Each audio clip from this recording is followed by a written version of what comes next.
各位弟兄姊妹平安，每日靈修，天天領受主嘅話語，宣揚主嘅恩典。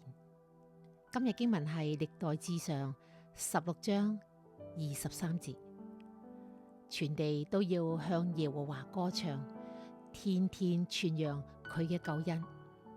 今日嘅故事，一間標準石油公司有一個小職員。呢個人都幾得意嘅，無論佢出差住旅館嘅時候，還係佢響書信或者係收據嘅簽名處嘅下邊，都要加上幾個字：每桶4美元嘅標準石油。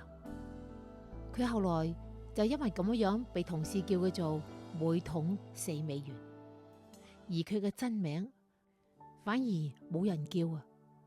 董事長知道呢件事後就話，竟有如此努力宣揚公司聲譽嘅職員，我要見見佢。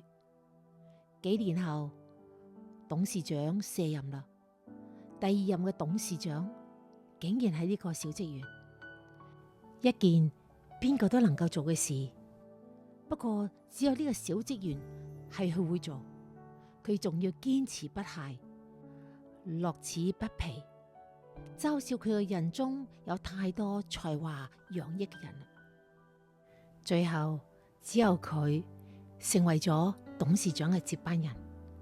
我哋一齊默想，我哋唔一定有個人嘅才華，不過可以有忠心嘅心，響生活中為主作見證，使主嘅名得榮耀，忠心傳揚主。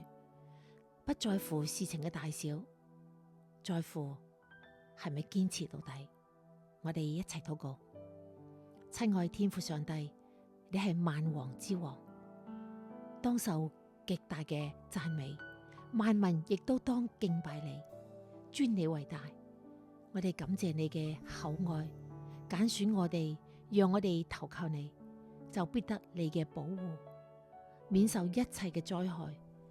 求主賜俾我哋智慧同埋勇氣，曉得在生活中宣揚你嘅救恩，彰顯你嘅大愛，天天歌頌讚美你嘅名。禱告係奉主耶穌基督嘅名，阿門。今日經文係歷代志上16章23節，全地都要向耶和華歌唱，天天傳揚他的救恩。